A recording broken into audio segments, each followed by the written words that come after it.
வணக்கம் நண்பர்களே. தமிழ்நாட்டில் பல புனிதமான மலைகள் இருக்கின்றன. ஆனால் ஒரு மலையை சுற்றி மக்கள் வெறும் நடைப்பயணம் செய்வதற்காக மட்டும் செல்லவில்லை.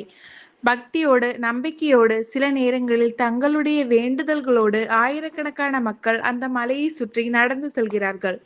அந்த மலைதான் திருவண்ணாமலை, அண்ணாமலை. குறிப்பாக பௌர்ணமி நாட்களில் திருவண்ணாமலையை சுற்றி நடைபெறும் கிரிவலம் உலகம் முழுவதும் உள்ள பக்தர்களை ஈர்க்கிறது. ஆனால் ஒரு கேள்வி, ஏன் இந்த மலையை சுற்றி 14 கிலோமீட்டர் நடக்க வேண்டும்? இந்த கிரிவலத்துக்கு பின்னால் என்ன வரலாறு இருக்கிறது? ஏன் 8 திசைகளிலும் 8 லிங்கங்கள் அமைந்திருக்கின்றன? மலையை சுற்றி நடந்தால் வேண்டுதல் நிறைவேறும் என்று ஏன் மக்கள் நம்புகிறார்கள்? இது முழுவதும் ஆன்மீக நம்பிக்கையா, அல்லது இதன் பின்னால் புரிந்து கொள்ளப்படாத ஏதாவது காரணங்கள் இருக்கிறதா? இந்த வீடியோவில் இவற்றையெல்லாம் விரிவாக பார்க்கலாம். முதலில் கிரிவலம் என்றால் என்ன? கிரி என்றால் மலை, வலம் என்றால் வலது பக்கமாக சுற்றி வருவது. அதாவது ஒரு புனிதமான மலையை வலது பக்கமாக சுற்றி வருவதுதான் கிரிவலம். திருவண்ணாமலையில் இந்த நடைப்பயணம் சுமார் 14 கிலோமீட்டர் நீளமான பாதையில் நடைபெறுகிறது. சாதாரணமாக பார்த்தால் இது ஒரு நீண்ட நடைப்பயணம். ஆனால் பக்தர்களுக்கு இது ஒரு ஆன்மீக பயணம். பலர் காலில் செருப்பு இல்லாமல் நடக்கிறார்கள். சிலர் அமைதியாக நடக்கிறார்கள். சிலர் அண்ணாமலையாருக்கு அரோகரா என்று சொல்லிக் கொண்டே செல்கிறார்கள். சிலர் தங்களுடைய வேண்டுதலை மனதில் வைத்து கிரிவலம் செய்கிறார்கள். இன்னும் சிலர் வாழ்க்கையில் ஒரு மாற்றம் வேண்டும் என நம்பிக்கையோடு இந்த பாதையில் நடக்கிறார்கள். திருவண்ணாமலை பஞ்சபூத ஸ்தலங்களில் அக்னி ஸ்தலமாக கருதப்படுகிறது. சிவபெருமான் அக்னி வடிவில் தோன்றிய இடமாக திருவண்ணாமலை பற்றிய ஸ்தல புராணம் கூறுகிறது. இதற்கு பின்னால் மிகவும் பிரபலமான ஒரு கதை இருக்கிறது. ஒரு காலத்தில் பிரம்மாவுக்கும் திருமாலுக்கும் யார் பெரியவர் என்ற விவாதம் ஏற்பட்டதாக புராணம் கூறுகிறது. அப்போது சிவபெருமான் முடிவில்லாத ஒரு நெருப்பு தூண் போல தோன்றினார். அந்த நெருப்பு தூணின் அடியை கண்டுபிடிக்க திருமால் வராக வடிவம் எடுத்து சென்றார். உச்சியை கண்டுபிடிக்க பிரம்மா அன்னப்பறவை வடிவம் எடுத்து சென்றார். ஆனால் இருவராலும் அந்த நெருப்பு தூணின் எல்லையை கண்டுபிடிக்க முடியவில்லை. இந்த முடிவில்லாத அக்னி வடிவமே பின்னர் அண்ணாமலையாக திகழ்ந்ததாக ஆன்மீக மரபு கூறுகிறது. அதனால்தான் திருவண்ணாமலைக்கு அக்னி ஸ்தலம் என்ற சிறப்பு கிடைத்தது. அப்படியானால் கிரிவலம் எப்போது தொடங்கியது? இதற்கு ஒரு குறிப்பிட்ட நாளிலிருந்து கிரிவலம் தொடங்கியது என்று சொல்ல முடியாது. திருவண்ணாமலை பல நூற்றாண்டுகளாக ஒரு முக்கியமான சைவ திருத்தலமாக இருந்து வருகிறது. கோயில் கல்வெட்டுகள், வரலாற்று ஆவணங்கள் மற்றும் பக்தி இலக்கியங்கள் மூலம் இந்த பகுதியின் நீண்டகால ஆன்மீக முக்கியத்துவத்தை அறிய முடிகிறது. பல சித்தர்கள், ஞானிகள் மற்றும் ஆன்மீக தேடலில் இருந்தவர்கள் இந்த மலையை சுற்றி வாழ்ந்ததாக மரபுகள் கூறுகின்றன. இதனால் கிரிவலம் என்பது ஒரு சாதாரண நடைப்பயணம் அல்ல, பல தலைமுறைகளாக தொடர்ந்து வந்த ஒரு ஆன்மீக மரபாக மாறியுள்ளது. 14 கிலோமீட்டர் ஏன்? இது பலருக்கும் இருக்கும் முக்கியமான கேள்வி. கிரிவல பாதையின் நீளம் பொதுவாக சுமார் 14 கிலோமீட்டர் என்று குறிப்பிடப்படுகிறது. ஆனால் 14 கிலோமீட்டர் என்பதற்கே தனியாக ஒரு அற்புதமான அறிவியல் காரணம் உள்ளது என்று உறுதியாக கூற முடியாது. இது நீண்ட காலமாக உருவான பாரம்பரிய நடைபாதை. இந்த பாதையில் கோயில்கள், தீர்த்தங்கள், ஆசிரமங்கள், சன்னதிகள் மற்றும் பல ஆன்மீக இடங்கள் உள்ளன. அதனால் ஒவ்வொரு பகுதியும் ஒரு ஆன்மீக அனுபவமாக மாறுகிறது. திருவண்ணாமலை கிரிவலத்தின் மிக முக்கியமான அம்சங்களில் ஒன்று அஷ்டலிங்கங்கள், அதாவது 8 திசைகளை குறிக்கும் 8 முக்கிய சிவலிங்கங்கள். அவை இந்திரலிங்கம், அக்னிலிங்கம், யமலிங்கம், நிருதிலிங்கம், வருணலிங்கம், வாயுலிங்கம், குபேரலிங்கம், ஈசானிய லிங்கம். 8 திசைகளையும் குறிக்கும் இந்த லிங்கங்களை தரிசித்து கொண்டே கிரிவலம் செய்வது ஒரு முக்கியமான ஆன்மீக மரபாக கருதப்படுகிறது.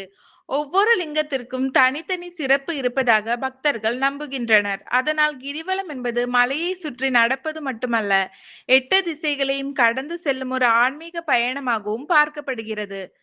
பௌர்ணமி கிரிவலம் ஏன் இவ்வளவு பிரபலம்? திருவண்ணாமலையின் பௌர்ணமி கிரிவலம் மிகவும் பிரபலமானது. நிலவு முழுமையாக இருக்கும் இரவு ஆயிரக்கணக்கான மக்கள் மலையை சுற்றி நீண்ட மனித வரிசை, அண்ணாமலையாருக்கு அரோகரா என்ற முழக்கம், விளக்குகள், கோயில்களின் மணியோசை, இந்த சூழல் கிரிவலத்தை ஒரு தனித்துவமான அனுபவமாக மாற்றுகிறது. ஆனால் பௌர்ணமியில் கிரிவலம் செய்வதால் கிடைக்கும் பலன்கள் குறித்து கூறப்படும் விஷயங்களில் பெரும்பாலானவை ஆன்மீக நம்பிக்கைகள் என்பதை நினைவில் வைத்துக் கொள்ள வேண்டும். அவற்றை அறிவியல் உண்மை என்று கூற முடியாது. பல பக்தர்கள் தங்களுடைய வாழ்க்கையில் நடந்த அனுபவங்களை பகிர்ந்து கொள்கிறார்கள். ஒருவருக்கு வேலை கிடைத்ததாக இருக்கலாம், இன்னொருவரின் குடும்ப பிரச்சனை தீர்ந்ததாக இருக்கலாம், மற்றொருவருக்கு மன அமைதி கிடைத்ததாக இருக்கலாம். இது போன்ற அனுபவங்கள் பக்தர்களுக்கு கிரிவலத்தின் மீது இன்னும் அதிக நம்பிக்கையை உருவாக்குகின்றன.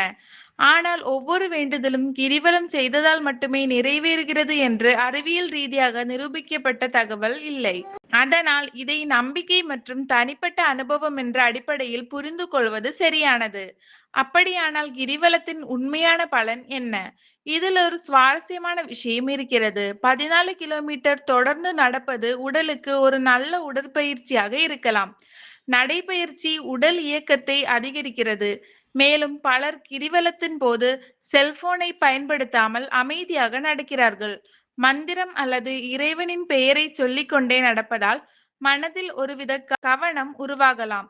இயற்கையான சூழலில் நீண்ட நேரம் நடப்பதும் மன அழுத்தத்தை குறைக்க உதவக்கூடும்.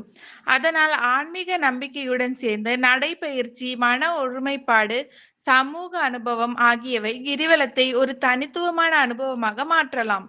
சித்தர்களுக்கும் திருவண்ணாமலைக்கும் உள்ள தொடர்பு. திருவண்ணாமலை என்றாலே சித்தர்கள் பற்றிய கதைகள் நமக்கு நினைவுக்கு வரும். பல ஆன்மீக மரபுகளில் திருவண்ணாமலை சித்தர்களின் பூமி என்று குறிப்பிடப்படுகிறது. மலையை சுற்றி பல குகைகள் இருப்பதும் இதற்கு ஒரு காரணம். குறிப்பாக ரமண மகரிஷியின் வாழ்க்கையுடன் திருவண்ணாமலைக்கு மிக நெருங்கிய தொடர்பு உள்ளது. அவர் இளமையிலேயே திருவண்ணாமலைக்கு வந்து தனது வாழ்நாளின் பெரும்பகுதியை இங்கேயே கழித்தார். அவருடன் தொடர்புடைய விருபாஷ குகை மற்றும் பிற இடங்கள் இன்றும் ஆன்மீக ஆர்வலர்களால் பார்வையிடப்படுகின்றன. கிரிவல பாதையில் பல சிறிய கோயில்கள், சன்னதிகள், ஆசிரமங்கள் மற்றும் பழமையான ஆன்மீக இடங்களை பார்க்க முடியும். சில இடங்களில் பக்தர்கள் ஓய்வெடுக்கிறார்கள், சிலர் அன்னதானம் செய்கிறார்கள், சிலர் தண்ணீர் வழங்குகிறார்கள். இவ்வாறு கிரிவலம் ஒரு தனிப்பட்ட ஆன்மீக பயணமாக மட்டுமல்லாமல் ஒரு பெரிய சமூக நிகழ்வாகவும் மாறுகிறது. திருவண்ணாமலை பற்றி இணையத்தில் பல விதமான தகவல்கள் இருக்கின்றன. மலையிலிருந்து குறிப்பிட்ட ஆற்றல் வெளிப்படுகிறது. கிரிவல பாதையில் குறிப்பிட்ட இடங்களில் விசேஷ அதிர்வுகள் உள்ளன. பௌர்ணமியில் அந்த ஆற்றல் அதிகரிக்கிறது என்று பல தகவல்கள் பரவுகின்றன. ஆனால் இவற்றில் பலவற்றுக்கு போதுமான அறிவியல் ஆதாரம் இல்லை. எனவே இது போன்ற விஷயங்களை ஆன்மீக நம்பிக்கையாக பார்க்கலாம். ஆனால் உறுதியான அறிவியல் உண்மை என்று கூறக்கூடாது. அப்படியானால் திருவண்ணாமலை கிரிவலத்தின் உண்மையான ரகசியம் என்ன? ஒருவேளை அதன் ரகசியம் மலையில் மட்டும் இல்லாமல் மனிதனின் மனதிலேயே இருக்கலாம். ஒருவர் 14 கிலோமீட்டர் நடக்கும்போது அவருடைய கவனம் மெதுவாக வாழ்க்கையின் பிரச்சனைகளிலிருந்து விலகி அந்த பயணத்தின் மீது செல்ல ஆரம்பிக்கிறது. ஒவ்வொரு அடியும் ஒரு எண்ணமாக மாறுகிறது. ஒவ்வொரு கோயிலும் ஒரு நினைவாக மாறுகிறது. ஒவ்வொரு மந்திரமும் ஒரு நம்பிக்கையாக மாறுகிறது. இறுதியில் மலையை சுற்றி வந்தவர் அதே மனிதராக இருந்தாலும் அவருடைய மனநிலை மாறியிருக்கலாம். இதுதான் கிரிவலத்தின் மிகப்பெரிய சக்தியாக இருக்கலாம். திருவண்ணாமலை கிரிவலத்தை வெறும் மூட நம்பிக்கை என்று ஒரே வார்த்தையில் சொல்லிவிடவும் முடியாது. அதே நேரத்தில் கிரிவலத்துடன் தொடர்புடைய ஒவ்வொரு அற்புத கதையையும் அறிவியல் உண்மை என்றும் கூற முடியாது. இது பல நூற்றாண்டுகளாக தொடர்ந்து வரும் ஒரு ஆன்மீக மரபு. வரலாறு, புராணம், பக்தி, மனித நம்பிக்கை, இயற்கை இவை அனைத்தும் ஒன்றாக கலந்த ஒரு அனுபவம்தான் திருவண்ணாமலை கிரிவலம். ஒருவேளை நீங்கள் ஒரு நாள் திருவண்ணாமலை சென்றால் அந்த 14 கிலோமீட்டர் பாதையில் நடந்து பாருங்கள். அப்போது புரியலாம். கிரிவலத்தின் உண்மையான ரகசியம் மலையை சுற்றி இருப்பதா அல்லது நம்மை சுற்றி இருக்கும் வாழ்க்கையை நாம் பார்க்கும் விதத்திலா?